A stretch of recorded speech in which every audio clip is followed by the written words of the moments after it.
ఆసిఫాబాద్ పురజనులకి శ్రీ బాలేశ్వర స్వామి భక్తులందరికీ నమస్సుమాంజలి.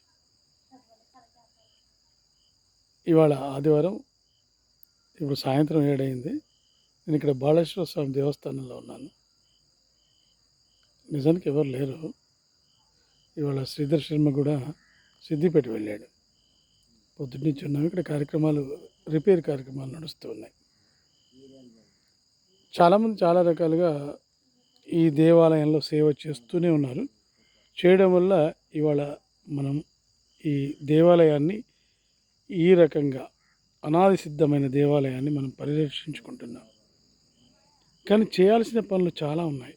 ఇక్కడ ఒక యాగశాల, ఒక గోశాల, ఒక వేద పాఠశాల, అలాగే మన భక్తులందరికీ చిన్న కళ్యాణ మందిరం, ఇలాంటివన్నీ ఏర్పాటు చేసుకోవాలి.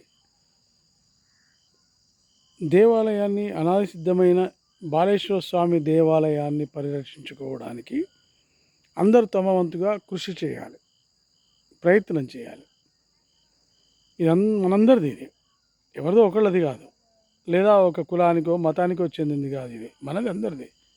మనందరం ఈ 2000 ఏళ్ల కిందటి దేవాలయాన్ని పరిరక్షించుకోవడం వల్ల స్వామివారి సేవలో మనం పవిత్రులవుతాం. కావాలి కూడా. ఉత్తరవాహినిగా ఉన్న ఈ దేవాలయాన్ని ఇక్కడ ఒక వాచ్మెన్ కావాలి. నేను ఈ పర్యటనలో భాగంగా మా మిత్రుడు సుభాష్ అంబుదాస్ సహకారంతో మనం ఇప్పుడు ఆర్చ్ నిర్మాణం చేసుకుంటున్నాం. ఇక్కడ దేవాలయం వెనుక భాగ స్థలాన్ని మనం పూర్తిగా పరిరక్షించుకోవడానికి ఫెన్సింగ్ ఏర్పాటు చేసుకున్నాము. తర్వాత ఇక్కడ చుట్టూ చిన్న చిన్న రిపేర్ కార్యక్రమాలు చేశాము, కలర్స్ చేశాము, ముగ్గులు వేయించాము, కొత్త బెంచులు తెప్పించాము, కుర్చీలు తెప్పించాము, చాపలు తెప్పించాము, స్టూల్స్ తెప్పించాము, పూజా సామాగ్రి తెప్పించాము. చాలా చాలా ఐటమ్స్ ఇక్కడ ఈ పర్యటనలో ఇక్కడ సమకూర్చుకోవడం జరిగింది. ఇక్కడ ఒక 6 గుంజల పందిరి కూడా వేయించడం జరుగుతుంది.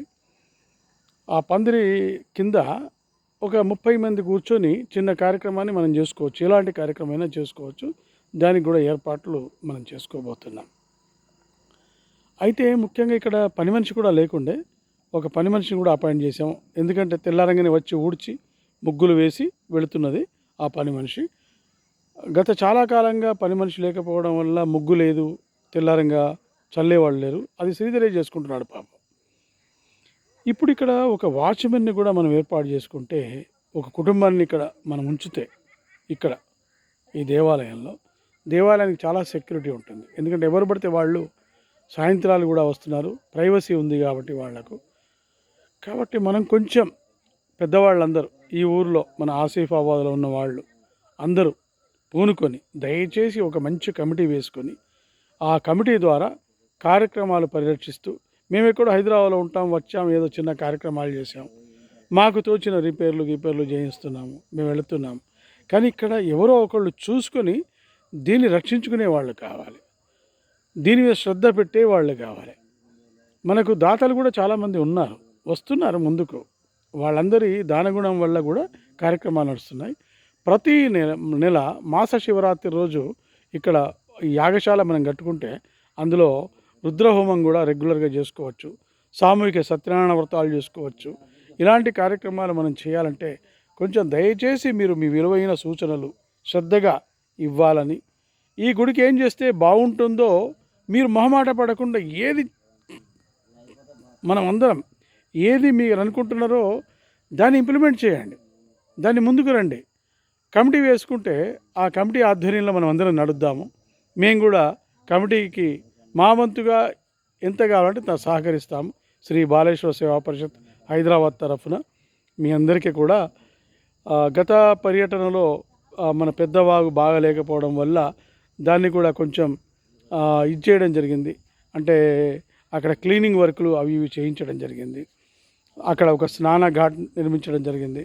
అక్కడ స్నానాలు చేసిన తర్వాత వస్త్రాలు మార్చుకోవడానికి ఒక గది కూడా నిర్మించడం జరిగింది. ఇలాంటివన్నీ చాలా ఉన్నాయి చేయడానికి. ఇప్పుడు ఇక్కడ ముగ్గులు వేయించడం, కలర్లు కొట్టించడం, చాలా చిన్న చిన్న పనులే, కానీ చితుకు పనులు చాలా ఈ మధ్య జరిగినాయి. ఈ పర్యటనలో నాకు సహకరించిన వాళ్ళందరికీ కూడా చిన్న చిన్న దాతలు కూడా ఉన్నారు. వాళ్ళు కూడా ముందుకు వచ్చి సహకారం చేశారు. వాళ్ళందరికీ నేను మనసా వాచ కృతజ్ఞతలు తెలియజేస్తున్నాను. మన లక్ష్మణని ముగ్గులు వేస్తున్నాడు బ్రహ్మాండంగా, మధు మేస్త్రి వర్క్ చేశాడు, వెంకట మేస్త్రి ఆర్చ్ వర్క్ చేస్తున్నాడు, శ్రీధర్ శివరాత్రి పర్వదినం రోజు బాగా కష్టపడ్డాడు తన వాళ్ళతోటి. వీళ్ళందరికీ కూడా నేను వచసా మనసా శిరసా కృతజ్ఞతలు తెలియజేస్తున్నాను. ఇక్కడ ఒక చిన్న రైలింగ్ లాంటిట ఒక ఇది కూడా ఏర్పాటు చేయడం జరుగుతుంది. ఒక వారం రోజుల్లో దానివల్ల ఏంటంటే కుక్కలు కానీ ఆవులు బర్రెలు కానీ ఈ ప్రాంగణంలోకి రాకుండా ఉంటుందన్న విషయాన్ని గమనించి దానికి కూడా ఏర్పాట్లు చేయడం జరిగింది. ఆ కార్యక్రమం కూడా కొనసాగుతుంది. మీరు దయచేసి నా వాయిస్ విన్న తర్వాత ఏదో విని ఊరుకోకుండా మీకు ఏదైనా నచ్చిన అంశం ఉంటే, నచ్చని అంశం ఉంటే కూడా మీరు చెప్పండి.